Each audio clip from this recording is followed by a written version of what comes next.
Selamat pagi, apa kabar pemirsa? Senang sekali saya dapat menemani Anda untuk menyampaikan berita kriminal dan peristiwa yang terjadi di Sumatera Selatan dan sekitarnya dalam program Borgol. Dua sajian informasi utama tadi mengawali jumpa kita pada pagi hari ini. Beragam informasi kriminal lainnya telah kami siapkan untuk Anda. Bersama saya Berlia Indriani, inilah Borgol selengkapnya.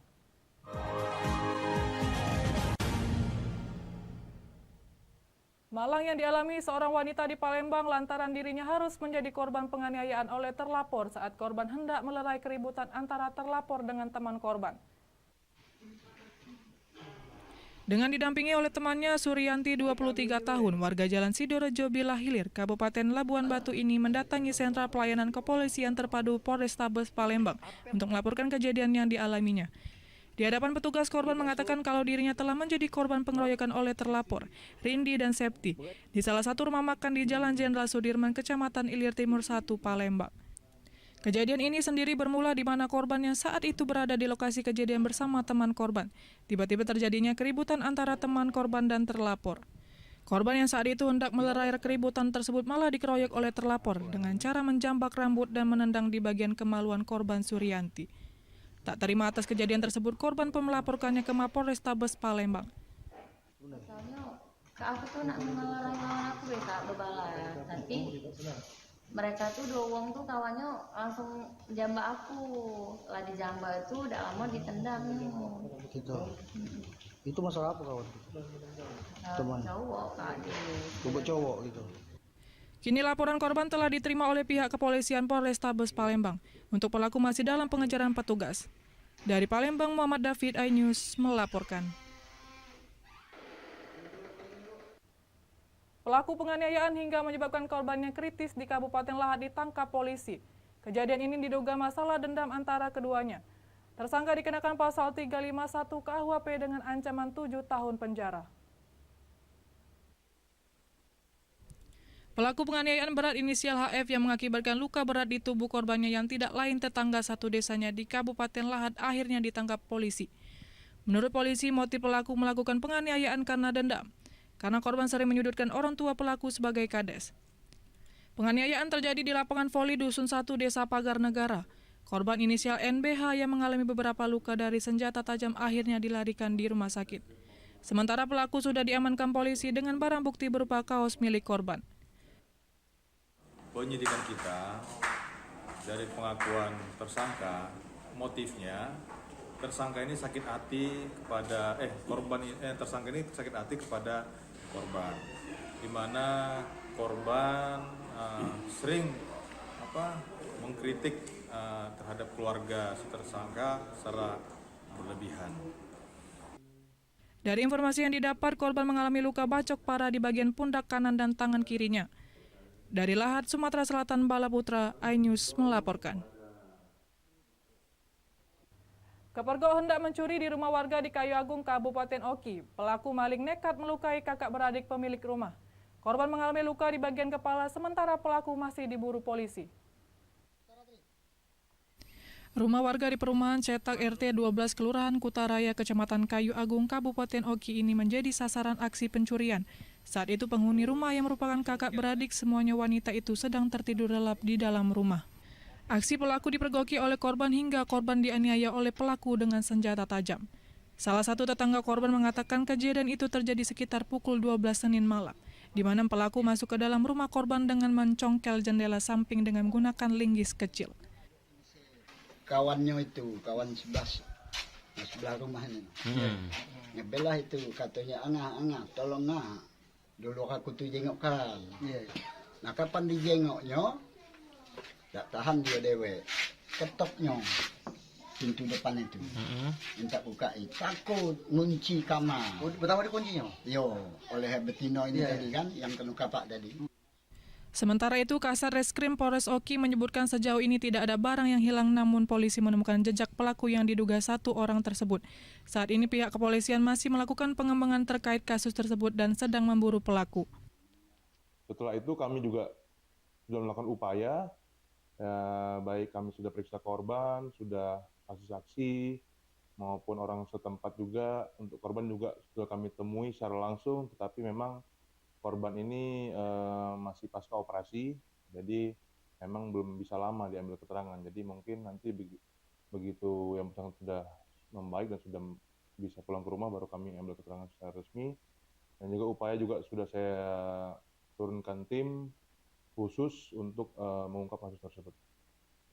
Diketahui korban luka bacok akibat aksi percobaan pencurian tersebut merupakan 3 kakak beradik dan merupakan anak yatim piatu dan baru 5 bulan mengontrak di rumah tersebut pasca ditinggal meninggal orang tuanya. Dari Ogan Komering Ilir, Fitriadi, iNews melaporkan.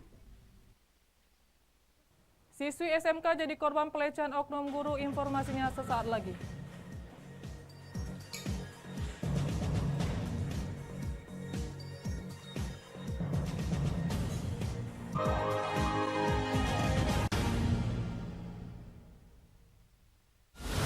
Menyoroti kecurangan.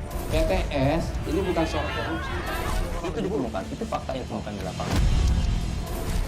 Menyuarakan keadilan. Melarikan diri melalui sungai. Wilayah tidak tersentuh oleh negara. Laporan mendalam dan eksklusif. Saya akan tunjukkan kepada Anda. Mario Dandi, rebutan perempuan. Gimana, Ken? AB Plus setiap minggu pukul 8 pagi di iNews. Mengupas makna dan tafsir Al-Quran bersama ulama terkemuka tanah air. Kaumum min kaum khairun minal yadis suflah. Nggak bakal bisa dibayar oleh dunia dan seisinya. Jelas, lugas untuk kehidupan sehari-hari. Di antara yang merusak hati adalah buruk sangka. Wa aqimus shalah wa atuz zakah. Itu pun sejajar dengan jihad fisabilillah. Cahaya Hati Indonesia, Sabtu dan Minggu pukul 12 siang di iNews. Nuduhan saya menerima 27 miliar. Yang menghina saya, mencaci maki saya. Hukum di negeri ini yang kalau nggak dikawal penipuan dan Legal berkedok rumah kasus mega korupsi dipicu terkait masalah. Jangan bilang Anda tidak tahu karena kami sudah memberitahukannya. iNews File Sabtu dan Minggu pukul 9 pagi. Menyoroti kecurangan. PTS ini bukan soal korupsi. Itu ditemukan, itu fakta yang ditemukan di lapangan. Menyuarakan keadilan. Melarikan diri melalui sungai. Wilayah tidak tersentuh oleh negara. Laporan mendalam dan eksklusif. Saya akan tunjukkan kepada Anda. Mario Dandi, rebutan perempuan. Gimana, Ken? AB Plus setiap minggu pukul 8 pagi di iNews. Mengupas makna dan tafsir Al-Quran bersama ulama terkemuka tanah air. Kaumum min kaum khairun minal yadis suflah. Nggak bakal bisa dibayar oleh dunia dan seisinya. Jelas, lugas untuk kehidupan sehari-hari. Di antara yang merusak hati adalah buruk sangka. Wa aqimus shalah wa atuz zakah. Itu pun sejajar dengan jihad fisabilillah. Cahaya Hati Indonesia, Sabtu dan Minggu pukul 12 siang di iNews. Nuduhan saya menerima 27 miliar. Yang menghina saya, mencaci maki saya. hukum di negeri ini yang kalau nggak dikawal penipuan dan Legal berkedok rumah kasus mega korupsi dipicu terkait masalah. Jangan bilang Anda tidak tahu karena kami sudah memberitahukannya. iNews File Sabtu dan Minggu pukul 9 pagi. Menyoroti kecurangan. PTS ini bukan soal korupsi. Itu ditemukan, itu fakta yang ditemukan di lapangan. Menyuarakan keadilan. Melarikan diri melalui sungai. Wilayah tidak tersentuh oleh negara. Laporan mendalam dan eksklusif. Saya akan tunjukkan kepada Anda. Mario Dandi, rebutan perempuan. Gimana, Ken? AB Plus setiap minggu pukul 8 pagi di iNews. Mengupas makna dan tafsir Al-Quran bersama ulama terkemuka tanah air. Kaumum min kaum khairun minal yadis suflah. Nggak bakal bisa dibayar oleh dunia dan seisinya. Jelas, lugas untuk kehidupan sehari-hari. Di antara yang merusak hati adalah buruk sangka. Wa aqimus shalah wa atuz zakah. Itu pun sejajar dengan jihad fisabilillah. Cahaya Hati Indonesia, Sabtu dan Minggu pukul 12 siang di iNews. Nuduhan saya menerima 27 miliar. Yang menghina saya, mencaci maki saya. hukum di negeri ini yang kalau nggak dikawal Penipuan dan Ilegal berkedok rumah kontrak. Kasus mega korupsi Bukan BTS. dipicu terkait masalah. Jangan bilang Anda tidak tahu, karena kami sudah memberitahukannya. iNews File, Sabtu dan Minggu, pukul 9 pagi. Kompilasi seputar keunikan, keajaiban, dan hal-hal menarik di berbagai belahan dunia. Suku Sentinel dipercaya berasal dari Afrika yang bermigrasi ke pulau itu sejak 60.000 tahun yang lalu. Seperti apa sejarah kelam dari tragedi tenggelamnya kapal Titanic? Lantas siapa tokoh di balik anime yang legendaris? OMG, setiap hari pukul 8 malam, hanya di iNews. Enak, bikin mata kita melek. dan rasanya mantap. Temani weekendmu bersama program kuliner spesial. Kalaparan, eksplor gokil wisata kuliner. Hidden Gem. Tempat makan yang jarang terekspos. Food Diary, mengupas sejarah kuliner dan viral. Ini enak banget. Saksikan kuliner spesial weekend, Sabtu dan Minggu, pukul 10 pagi di iNews.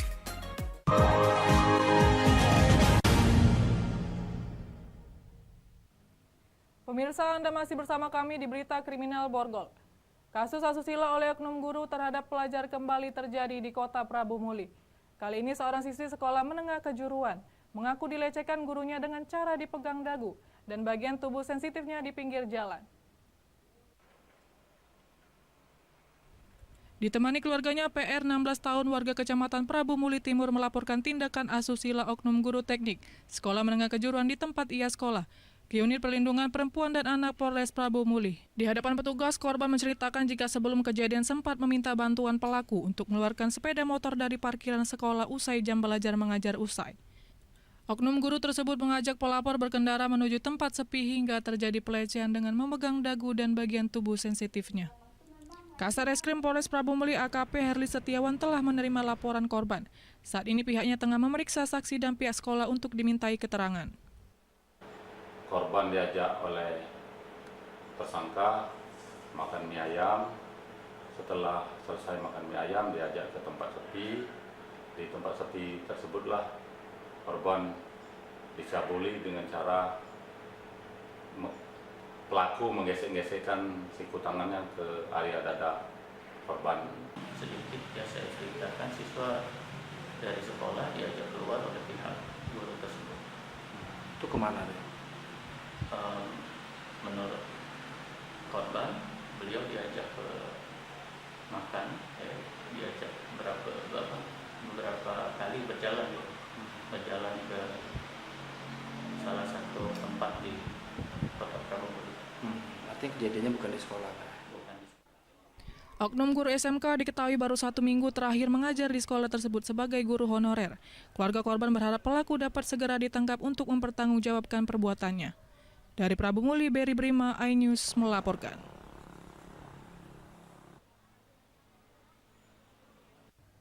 Curi ponsel milik pedagang BBM eceran, seorang pria di Palembang babak belur dihajar warga.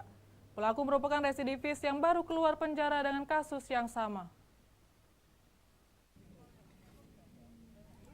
Zulkarnain, 27 tahun, pelaku pencurian handphone tak berkutik saat ditangkap warga.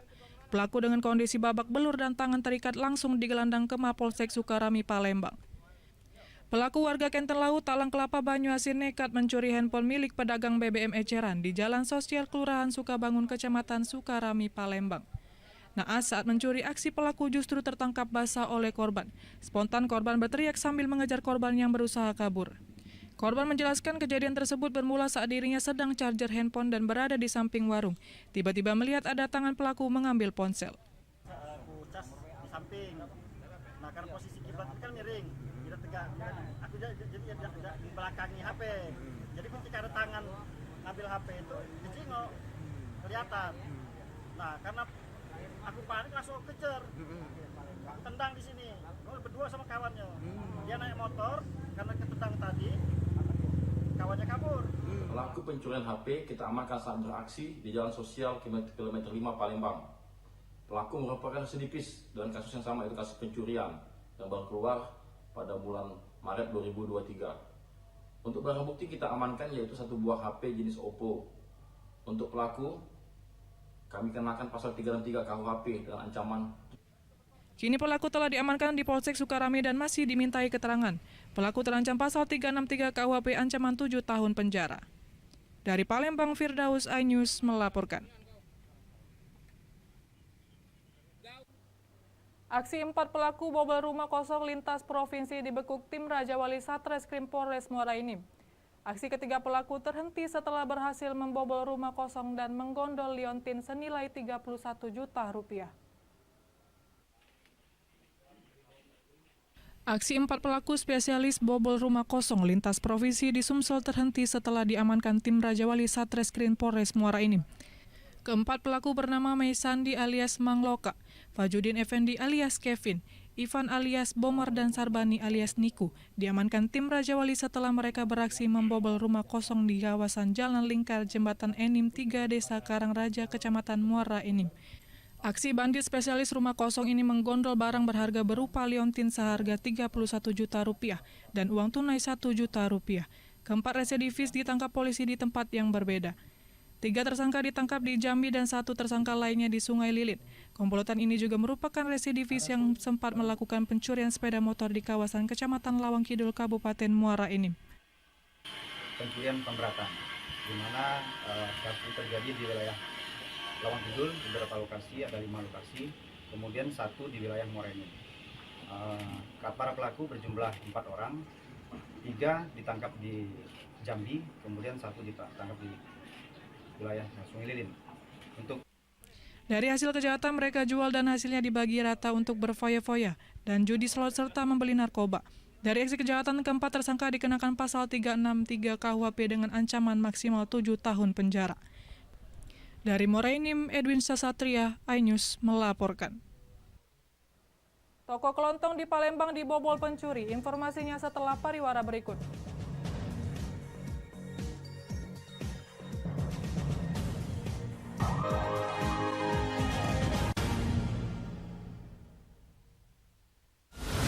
Menyoroti kecurangan.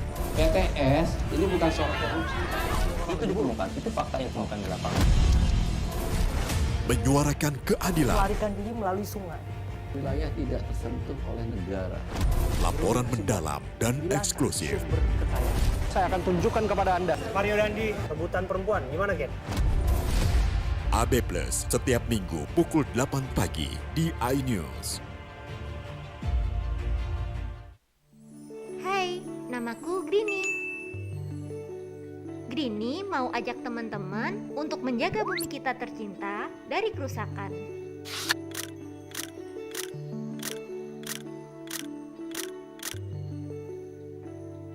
Mau tahu gimana caranya? Yuk, hemat energi teman-teman.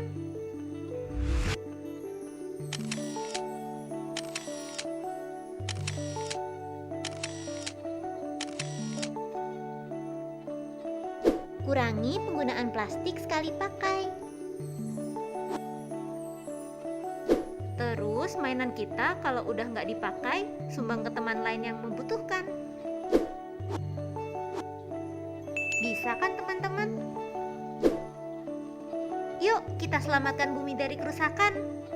Untuk masa depan kita teman-teman. Saya Aiman Wicaksono. Saya akan mengupas tuntas malam ini. Saya mendapatkan kesempatan secara eksklusif. Bismillah, walaupun itu teman. 4 miliar dalam 1 jam itu nggak sulit. Betul. The Prime Show with Aiman setiap Rabu pukul 8:30 malam. Saya Prabowo Revolusi, kita berbagi cerita. Rupanya konspirasi itu ini. Oh iya. Apakah jadi capres? Kita setuju. Betulnya saya ini untuk menjadi presiden, saya harus siap. Konspirasi Prabu setiap Rabu pukul 9:30 malam. Mengupas makna dan tafsir Al-Quran bersama ulama terkemuka tanah air. Kaumum min kaum khairun minal yadis suflah. Nggak bakal bisa dibayar oleh dunia dan seisinya. Jelas, lugas untuk kehidupan sehari-hari. Di antara yang merusak hati adalah buruk sangka. Wa aqimus shalah wa atuz zakah. Itu pun sejajar dengan jihad fisabilillah. Cahaya Hati Indonesia, Sabtu dan Minggu pukul 12 siang di iNews. Menyoroti kecurangan. PTS ini bukan soal korupsi. Itu ditemukan, itu fakta yang ditemukan di lapangan. Menyuarakan keadilan. Melarikan diri melalui sungai. Wilayah tidak tersentuh oleh negara. Laporan mendalam dan eksklusif. Saya akan tunjukkan kepada Anda. Mario Dandi, rebutan perempuan. Gimana, Ken? AB Plus setiap minggu pukul 8 pagi di iNews. Saya Aiman Wicaksono. Saya akan mengupas tuntas malam ini. Saya mendapatkan kesempatan secara eksklusif. Bismillah, walaupun itu teman. 4 miliar dalam 1 jam itu nggak sulit. Betul. The Prime Show with Aiman setiap Rabu pukul 8:30 malam. Saya Prabowo Revolusi, kita berbagi cerita. Rupanya konspirasi itu ini. Oh iya. Apakah jadi capres? Kita setuju. Sebetulnya saya ini untuk menjadi presiden, saya harus siap. Konspirasi Prabu setiap Rabu pukul 9:30 malam. Mengupas makna dan tafsir Al-Quran bersama ulama terkemuka tanah air. Kaumum min kaum khairun minal yadis sufla. Nggak bakal bisa dibayar oleh dunia dan seisinya. Jelas, lugas untuk kehidupan sehari-hari. Di antara yang merusak hati adalah buruk sangka. Wa aqimus shalah wa atuz zakah. Itu pun sejajar dengan jihad fisabilillah. Cahaya Hati Indonesia, Sabtu dan Minggu pukul 12 siang di iNews. Nuduhan saya menerima 27 miliar. Dia menghina saya, mencaci maki saya. Hukum di negeri ini yang kalau nggak dikawal Penipuan dan Legal berkedok rumah kasus mega korupsi dipicu terkait masalah. Jangan bilang Anda tidak tahu karena kami sudah memberitahukannya. iNews File Sabtu dan Minggu pukul 9 pagi. Update informasi terlengkap menuju prime time berkualitas bersama iNews. Selamat sore pemirsa. Tindas oleh mobil tersangka. Memanggil mentan untuk dimintai. Coba memadamkan api. iNews sore setiap hari. Sore pemirsa, kita berjumpa di iNewsroom. Warga Palestina Jadikan panggung orasi. umur capres dan cawapres. Yang paling jangkau dan sangat iNewsroom setiap Senin sampai Jumat. Kita di iNews Prime. Masa dari komunitas Menjaga Dikyang. Akan bahwa secara normal betul-betul penduduk berada di Bandung, Jawa Barat. Memiliki komunitas. kepanjangan. Ajak masyarakat. iNews Prime setiap Senin sampai Jumat. Inilah iNews Malam mengevakuasi korban mas yang salah sasaran. Disertai asap hitam. Bicara pada menit ke-6 di Riau berjalan aman. CIC memberikan tarif promo. iNews Malam setiap hari. Hanya di iNews.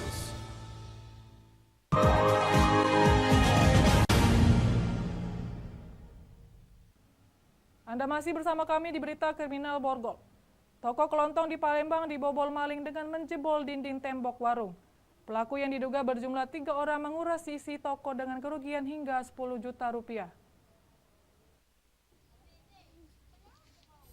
Inilah video rekaman korban Santi saat merekam toko kelontongan miliknya dibobol pencuri di Jalan Gubernur Haji Bastari, Kecamatan Seberang Ulu 1, Palembang. Dalam video itu terlihat sejumlah barang dagangan di toko miliknya berantakan usai disatroni kawanan maling. Menurut keterangan pemilik toko, kawanan maling yang diduga berjumlah 3 orang tersebut masuk dengan cara menjebol dinding belakang warung pada malam hari. Lalu kawanan pelaku langsung membawa kabur 15 karung beras dan barang dagangan lainnya dengan total kerugian pemilik warung mencapai 10 juta rupiah. Pemilik toko kemudian melaporkan kejadian tersebut ke SPKT Polrestabes Palembang dan polisi telah melakukan olah TKP. Jam 6, posisi toko ini sudah dibuka, dijebol dari belakang itu kan, dihancurin. Terus tuh pas aku cek barang-barang ini, beras, terus tuh rokok yang habis. Beras kurang lebih 15 karung, rokok sekitar 5 juta. Jadi galuh-galuhnya tuh kurang lebih 10 juta. Kini laporan korban telah diterima pihak kepolisian Polrestabes Palembang, sementara untuk pelaku sendiri kini masih dalam pengejaran petugas. Dari Palembang, Muhammad David, iNews melaporkan. Kejaksaan Negeri Kabupaten Oku Timur menghentikan perkara berdasarkan keadilan atau restoratif justice. Penghentian perkara tersebut disambut tangis haru oleh tersangka. Lady Setiawan, seorang sopir mobil dump truck, menjadi tersangka usai mobil yang dikendarainya ditabrak dari belakang oleh pengendara motor. Sebelumnya, tersangka yang sedang istirahat makan siang memarkirkan kendaraannya di bahu jalan tanpa memasang rambu-rambu penanda parkir. Dan secara tiba-tiba ditabrak oleh pengendara motor dari belakang. Atas kejadian tersebut, korban yang berjumlah 2 orang meninggal dunia. Dan tersangka pun yang menyadari akan kelalaian tersebut dan akhirnya menyerahkan diri ke pihak yang berwajib. Keluarga korban dan tersangka memilih jalan damai. Perdamaian tersebut dilakukan di kantor Kejaksaan Negeri Ogan Komering Ulu Timur, difasilitasi oleh jaksa penuntut umum dan disaksikan oleh keluarga korban. Berdasarkan perdamaian tersebut serta tersangka telah memenuhi syarat-syarat untuk penghentian penuntutan perkara, maka Kejaksaan Negeri Oku Timur menghentikan perkara berdasarkan keadilan atau restoratif justice. Menghentikan perkara berdasarkan keadilan restoratif atas nama tersangka Lady Setiawan Mudin Kornain yang melanggar pasal 310 Undang-Undang Lalu Lintas Jalan dengan kasus posisi bahwa tersangka mengemudikan sebuah dump truck menuju ke arah Blitar, kemudian berhenti di tengah jalan untuk makan siang. Dari Oku Timur, Jatmiko Francisco, iNews melaporkan. Demikian sajian berita kriminal dalam program Borgol hari ini. Semoga informasi tadi dapat memberikan manfaat bagi kita semua. Saya Berle Indriani, sampai jumpa.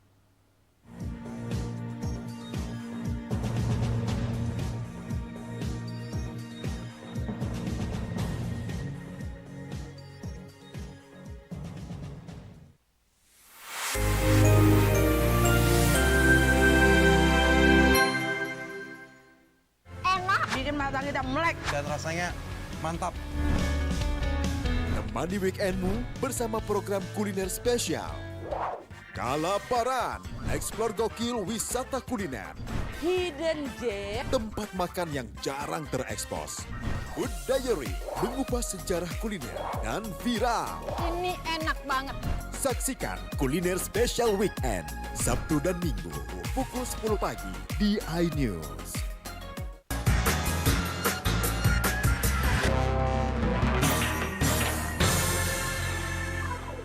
DPR RI dan KPU RI sepakat durasi pelaksanaan pemilu 2024 dilaksanakan selama 75 hari dari agenda awal selama 120 hari.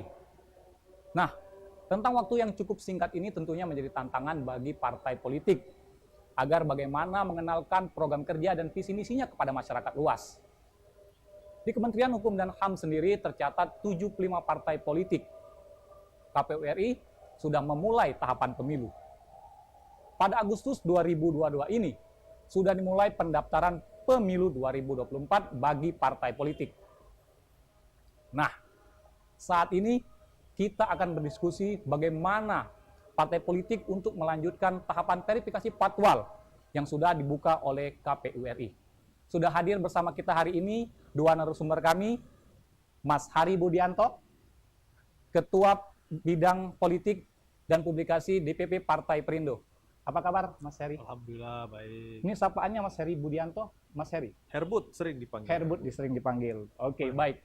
Dan yang kedua juga narasumber kita tidak kalah luar biasa. Ini senior saya, seorang jurnalis perempuan, dan sekarang menjabat sebagai Ketua Juru Bicara DPP Partai Perindo. Mbak Ike Juliasti, apa kabar? Ya, koreksi dikit ya, Ketua Program Bidang Head of Media Center. Sekaligus juru bicara nasional. Nah, komandan ya, koordinatornya Bang Herbut, koordinator juru bicaranya ya. Salam kenal. Sebelum saya mulai bertanya ini, saya ingin mengucapkan selamat dulu kepada Partai Perindo yang kemarin sudah dinyatakan oleh KPU bahwa sudah lolos pemberkasan. Nah, tentunya ini menjadi salah satu tantangan lebih lanjutan nih. Saya pengen dulu bertanya sama Mas Herbut ya.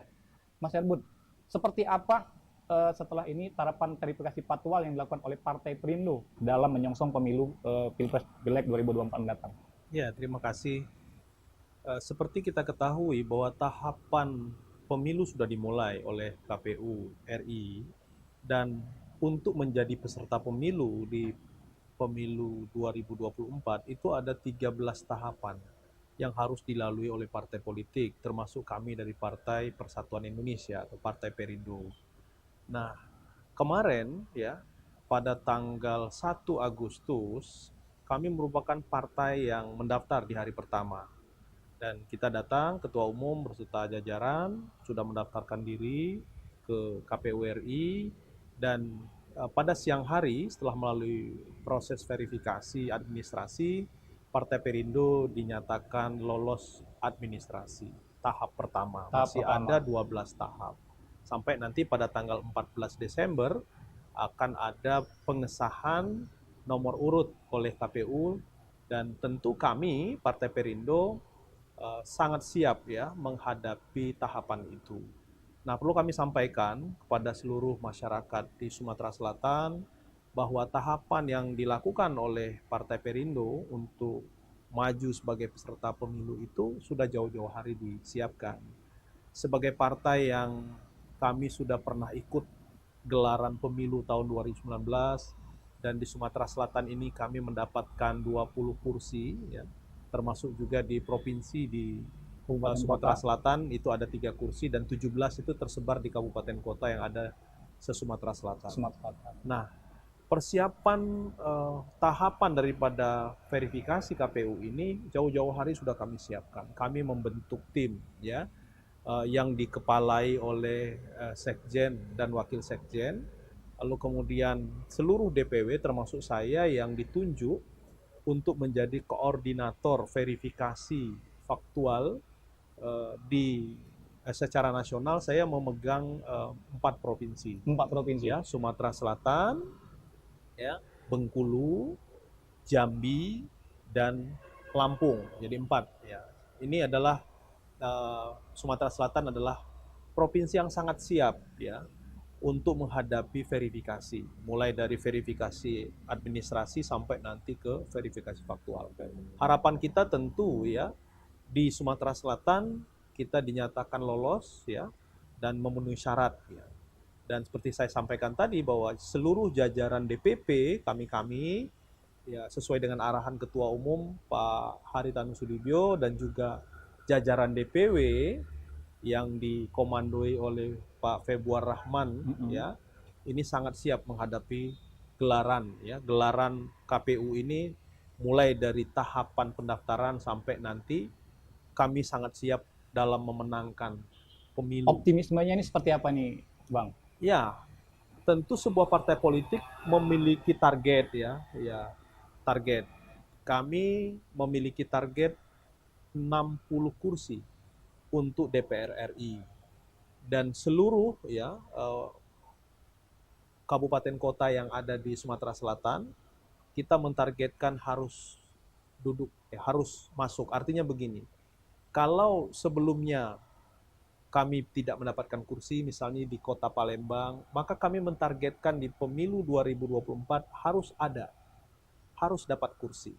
Misalnya kami ada 1 kursi di Musi Banyu Asin, maka targetnya kami harus mendapatkan 1 fraksi, minimal 3. Ya, misalnya kami dapat 1 fraksi, ya, 3 kursi misalnya di Kabupaten 4 Lawang, maka kami harus mendapatkan pada 2024 itu minimal 5 kursi, sehingga kami bisa menjadi unsur pimpinan misalnya. Nah, target-target ini dibuat ya tentu bukan tanpa alasan. Ya. Begitu siapnya Partai Perindo secara nasional maupun di tingkat Sumatera Selatan, ini adalah satu modal besar bagi kami untuk memenangkan kontestasi pemilu. Nah, kita tahu bahwa pemilu 2024 ini adalah pemilu serentak, sama dengan pemilu pada tahun 2019.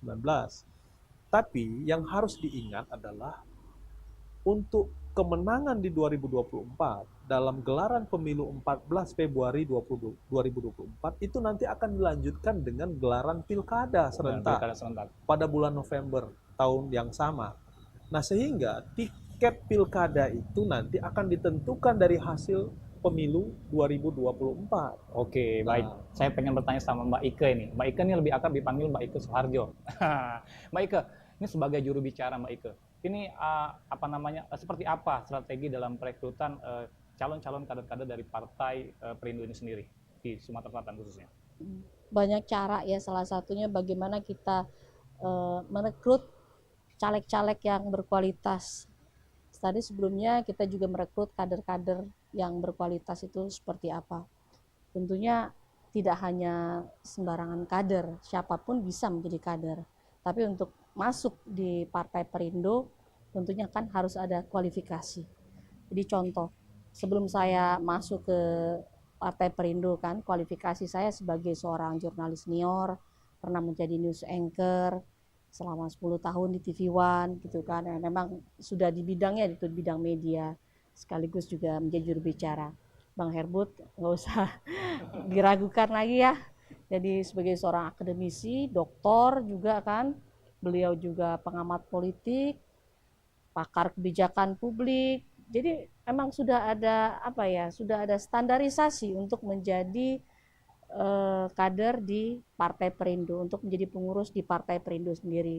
Jadi kalau udah persyaratan dan kualifikasi yang tepat kan, otomatis kita tahu bahwa memang kita bisa bekerja semakin bagus, semakin baik, dan tentunya berkualitas. Jadi tidak hanya sekedar kader yang asal-asalan, memang sudah sesuai dengan kualifikasi dan bidang yang masing-masing. Oke, satu lagi nih, ini mungkin ke Mas Herbut. Strategi yang kita lakukan dalam upaya penjaringan calon-calon legislatif yang memang memiliki kualitas yang survive untuk kedepannya seperti apa? Harus diketahui oleh masyarakat bahwa Partai Perindo adalah partai yang inklusif. Inklusif itu terbuka, partai semua orang. Bagaimana cara kami merekrut? Kami menggelar konvensi rakyat ya sejak tanggal 24 November tahun 2021. Konvensi rakyat ini adalah satu pintu yang kami buka kepada seluruh masyarakat untuk mendaftarkan diri maju menjadi caleg di semua tingkatan, mulai dari kabupaten, kota, provinsi, dan RI.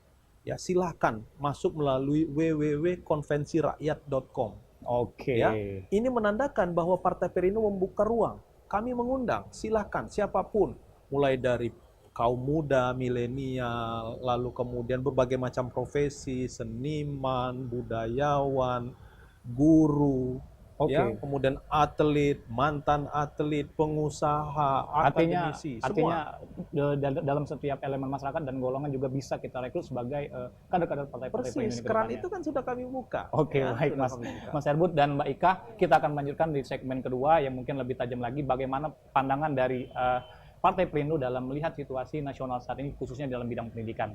Tetap bersama kami setelah pariwara berikut ini.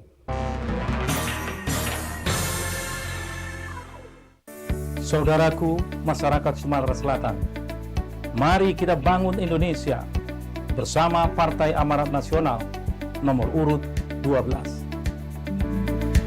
Demi kemajuan Sumatera Selatan, saya akan berjuang keras membawa aspirasi masyarakat Sumatera Selatan.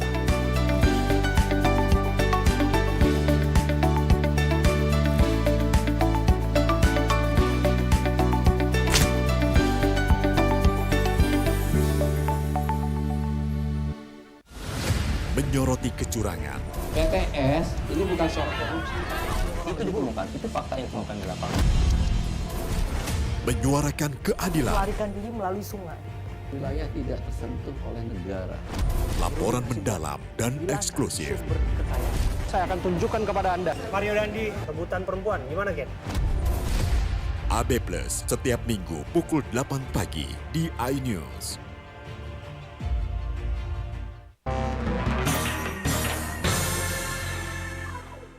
Baik pemirsa, terima kasih masih bersama kami. Masih dengan Ketua DPP Bidang Politik dan Kebijakan Publik, sekaligus Koordinator Juru Bicara Nasional DPP Partai Perindo, dengan Mas Heri Budianto. Mas Heri, menyambung tadi, bahwa ada pembentukan Juru Bicara Nasional. Ini seberapa penting adanya Juru Bicara Nasional dari DPP Partai Perindo ini sendiri? Juru bicara itu sangat penting untuk menyampaikan visi, misi, garis politik, program Partai Perindo kepada masyarakat. Artinya apa? Peran daripada juru bicara itu adalah membawa pesan politik partai kepada masyarakat. Nah, ketika masyarakat mengetahui bagaimana perjuangan dari Partai Perindo, apa yang dilaksanakan, garis yang diperjuangkan apa, ya, kita memperjuangkan Indonesia sejahtera. Itu harus disampaikan kepada masyarakat. Nah, itulah peran daripada juru bicara. Nah, saya sebagai koordinator nasional ini sudah banyak melaksanakan kegiatan-kegiatan di seluruh provinsi. Ya, di Perindo itu DPW, ya, DPW provinsi, untuk melahirkan para juru bicara di tingkat wilayah dan daerah, provinsi dan kabupaten kota. Tujuannya untuk apa? Semakin nanti para kader-kader ini memiliki skill, mereka bagaimana bisa menyampaikan melalui media mainstream, radio, TV, bisa mampu membuat rilis untuk media cetak, media online, dan juga mengelola media sosial. Ini sangat penting. Apakah ada banyak juru bicara nasional yang kita siapkan? Saat ini di DPP itu ada 10 juru bicara sesuai dengan bidang. Saya bidang politik, Mbak Ike bidang perempuan dan anak, ya. Juga ada yang lain, ya. Ada bidang hukum, ada bidang sosial, ada bidang keagamaan dan seterusnya. Ke Mbak Ike mungkin. Mbak Ike, seperti apa tantangan yang Mbak Ike rasakan dalam upaya mensosialisasikan program kerja, visi dan misi partai ini sehingga bisa diterima oleh masyarakat secara luas? Ya, kalau tantangan bagaimana begini. Jadi begini, kalau kita mengikuti perkembangan zaman kan sekarang ini sudah digital ya semuanya itu ya. Apalagi kita tahu di pemilu 2024 lebih dari 60% pemilih itu adalah generasi Z dan generasi milenial. Nah, jadi cara menyampaikan visi misi atau komunikasi politik dari Partai Perindo ke masyarakat juga harus menyesuaikan treatment dari media. Jadi tidak hanya media konvensional saja gitu. Namun juga bisa melalui media sosial. Kita tahu sekarang target dari segmen milenial Gen Z itu kan bisa lewat Instagram, TikTok, itu yang sebagian besar mereka gunakan. Jadi bagaimana cara kita mengemas ya, meracik atau meramu suatu kegiatan politik yang mungkin kita buat bisa diterima oleh kalangan anak muda. Ya, jadi kita edukasi politik kita kemas lewat TikTok misalkan gitu kan. Apa yang menjadi tren kekinian. Iya, ya, misalnya lewat tren atau kekinian yang lagi viral, reels gitu kan. Terus pesan misalkan kita lihat treatment di Facebook yang notabene memang hampir lapisan masyarakat di daerah ini menggunakan Facebook. Nah, itu bagaimana isu yang kita ambil? Ternyata di Facebook itu kan lebih banyak disukai atau digunakan oleh kalangan misalkan kelompok ibu-ibu. Nah, iya, salah satu sosialisasi, ya, lewat ibu-ibu gitu kan. Jadi isu misalkan tuh kenaikan harga bahan pokok, nah gitu kita harus memberikan edukasi bagaimana strategi untuk mengatasi hal tersebut. Terus, itu salah satu contoh. Kedua juga begini, kita mengenalkan tokoh-tokoh kita, program-program visi misinya lewat podcast. Contoh, nah di DPP kan sudah ada podcast Perindo gitu kan, yang mengundang semua narasumber, tidak hanya internal DPP sendiri atau DPW dan DPD, jadi semua kader-kader kita kenalkan, DPW, DPD, sampai DPP. Tapi kita juga mengundang narasumber eksternal. Nah, podcast ini kan banyak disukai kalangan anak muda. Jadi buatlah suatu tema yang mungkin apa sih yang menjadi kekinian saat ini gitu kan. Tidak hanya politik aja, tema-tema ringan gitu kan, tema-tema semua ya, politik, sosial, ekonomi, apapun itu. Iya. Iya betul. Jadi kita mengenalkan tidak langsung, oh ini partai politik, tidak gitu. Tapi harus mengenalkan, harus bisa mengambil hati masyarakat dulu gitu. Lewat suatu hal mungkin yang menjadi perhatian, concern dari masyarakat itu apa. Oke, baik. Lanjut lagi ke Mas Herbut. Mas Herbut, kita melihat sekarang ini kan agak lebih spesifik nih Mas Herbut. Pendidikan nasional saat ini memang sedang diuji sepertinya kan. Kekerasan seksual, pelecehan terhadap siswa, anak-anak pendidikan, di usia pendidikan. Ini menjadi perhatian serius pemerintah. Dan memang saat ini banyak sekali peraturan-peraturan yang dikeluarkan pemerintah untuk menangani permasalahan tersebut. Kita sendiri itu melihat kebijakan-kebijakan yang dikeluarkan oleh pemerintah itu. Ini seperti apa Mas Herbut? Ya, sekolah itu adalah zona nyaman, zona aman. Ya, jadi nyaman dan aman. Ya, tingkatan sekolah ada banyak ya. Sehingga apa? Seluruh peserta didik dimanapun, ya, baik itu yang pada tingkatan misalnya pada sekolah-sekolah formal, ya, termasuk juga non formal, termasuk juga di dalam ini misalnya pada pesantren dan seterusnya. Nah, ini harus mendapat perlindungan yang pasti, perlindungan hukum yang pasti. Sehingga apa? Perangkat-perangkat yang melindungi daripada peserta didik itu betul-betul harus ditegakkan. Bagaimana dengan kebijakan yang telah dikeluarkan pemerintah terhadap keadilan tersebut? Ya, dari aspek itu kan sudah clear sebenarnya ya. Ya, cuma memang di dalam implementasi kita lihat pengawasan, pada aspek pengawasan yang memang kurang. Pengawasan itu kan harus dilakukan internal, ya kan? Tidak mungkin pemerintah secara spesifik ya mereka melakukan pengawasan day to day terhadap seluruh lembaga-lembaga penyelenggara pendidikan. Maka pengawasan internal itu yang harus lakukan. Artinya pengawasan internal perlu ditingkatkan. Betul, ya. Kemudian aturan yang terhadap peserta didik di sekolah ini juga menjadi konsentrasi, ya. Saya sambil contoh misalnya, ya, kalau ada ya indikasi terhadap perilaku kekerasan di sekolah, maka pimpinan lembaga sekolah tersebut harus tegas gitu dan harus memberhentikan gitu ya yang pelaku ini gitu dan memberikan perlindungan maksimal kepada korban. Baru kemudian nanti kan kalau masuk ranah hukum maka penegakan hukum yang harus dilakukan terhadap itu. Terhadap misalnya kasus-kasus tersebut, ya. Jangan sampai ya yang kita takutkan adalah misalnya lembaga pendidikan ini memberikan perlindungan seperti yang kita tahu ya, yang sempat heboh beberapa waktu yang lalu misalnya memberikan perlindungan terhadap pelaku. Nah, kalau ini terjadi ya tentu saya kira nanti akan berakibat fatal ya. Apa akibat fatalnya?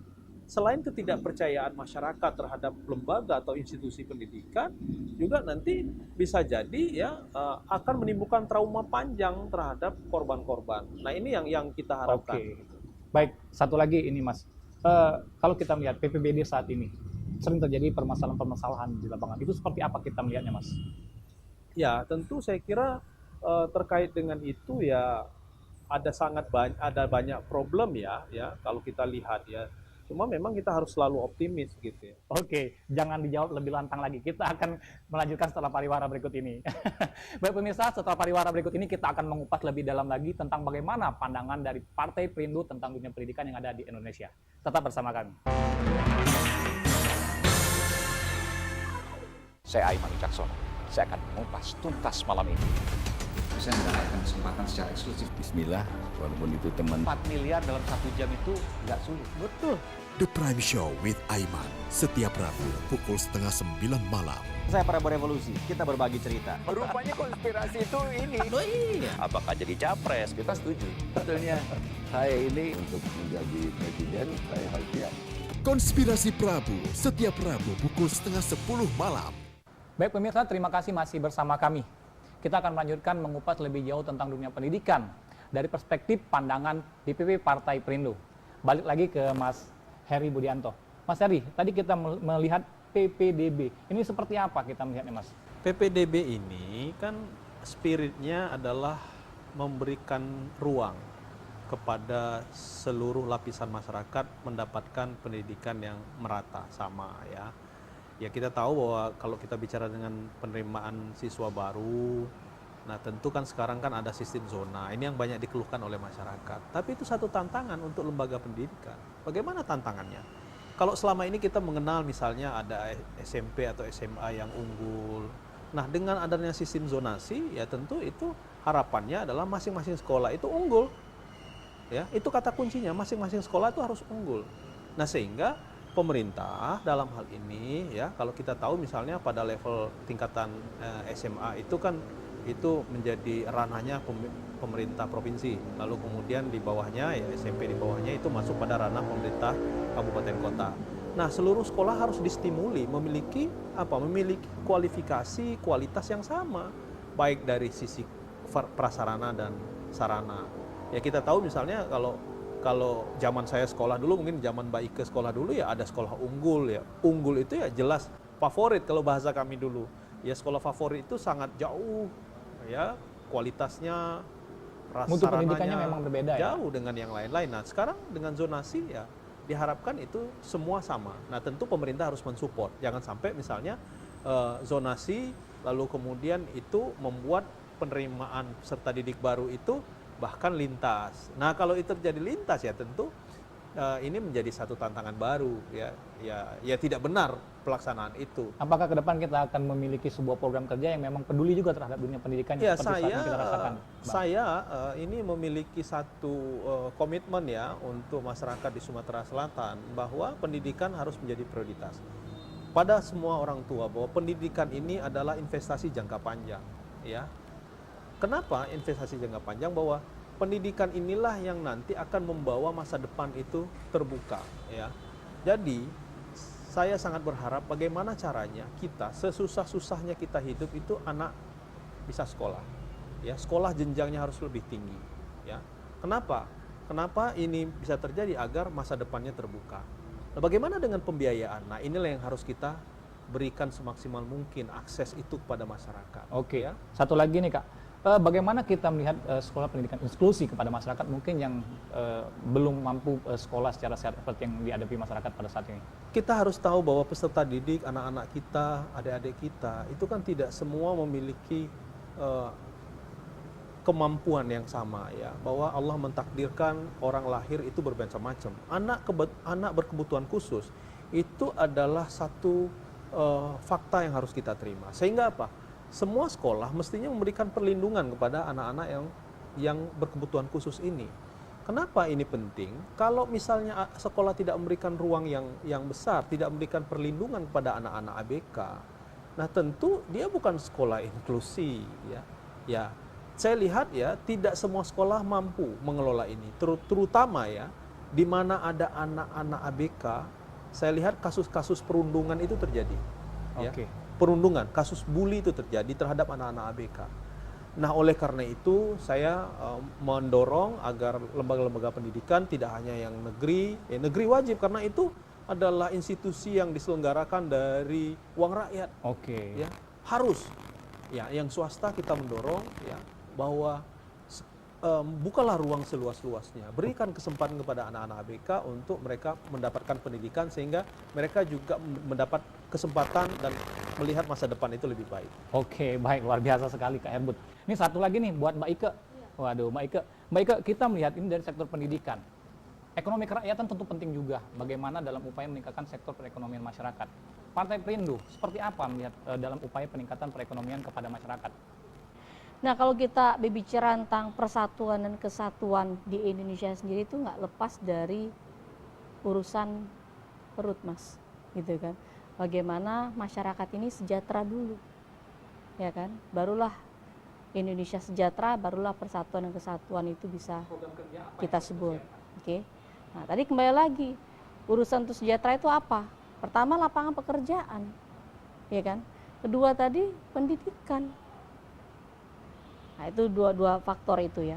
Nah, kita kalau bicara tentang lapangan pekerjaan kan kita tahu setelah situasi yang kita alami pandemi kan, itu menyerang sendi-sendi kehidupan masyarakat, khususnya di perekonomian. Pelaku usaha gulung tikar, ya kan, itu. Dan kedua juga pengangguran. Ini bicara tentang lapangan pekerjaan. Lalu yang menjadi top of mind dari Partai Perindo itu seperti apa sih? Partai politik banyak, tapi aksi nyatanya aja yang langsung. Nah, itu Partai Perindo top of mind kita adalah memberikan pelatihan atau memberikan bantuan, dalam hal ini gerobak-gerobak ke UKM. Udah langsung menyentuh sektor perekonomian UKM. Itu menjadi top of mind dari Partai Perindo itu sendiri. Itu kedua. Kedua juga kita harus melihat ya, dalam hal ini pemerintah ini harus duduk bersama dengan perusahaan-perusahaan agar bagaimana merekrut karyawan-karyawan itu tidak lagi melihat dari misalkan minimal harus S1 atau S2. Tapi mereka punya, kalau misalkan masyarakat atau merekrut dengan berdasarkan sertifikat aja disesuaikan dengan nanti lapangan pekerjaannya, itu kan lebih enak gitu kan. Dia mempunyai sertifikat di keahlian tertentu sesuai dengan pasar gitu. Nah, itu yang harus diniin. Lalu juga gini, digital partner ya. Ini udah zamannya eranya digital partner. Masyarakat bisa membuka lapangan pekerjaan, tidak hanya bekerja saja. Bagaimana? Nah, buatlah satu pelatihan bagaimana menjadi pengusaha dan bagaimana mempromosikan lewat digital, lewat sosial media. Terus anak-anak muda sekarang juga tidak harus mempunyai pekerjaan yang wah aku harus jadi PNS nih. Tapi sekarang udah banyak konten kreator yang bisa menghasilkan pundi-pundi ekonomi. Nah, di situ kan juga bisa kita buat pelatihan bagaimana menjadi konten kreator yang kreativitas gitu ya, berkreatif gitu kan, sehingga nanti pundi-pundi bisa menghasilkan pundi-pundi buat uang gitu ya. Oke, satu lagi nih closing statement ini untuk Mas Heri Budianto dan juga Mbak Ike. Kenapa harus Partai Perindo? Perindo peduli terhadap hajat hidup orang banyak. Kita peduli terhadap NKRI.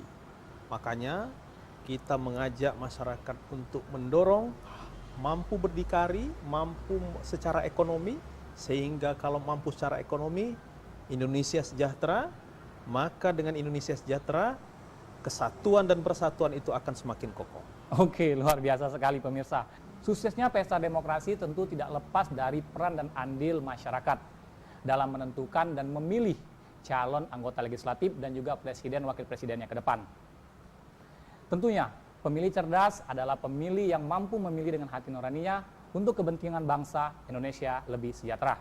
Saya Riza Palepi dan Mas Heri Budianto selaku Ketua DPP Bidang Politik, Hukum, dan Kebijakan Publik, serta Mbak Ika Juliasti sebagai juru bicara DPP Partai Perindo. Terima kasih dan sampai jumpa lagi di obrolan kita selanjutnya. Oke,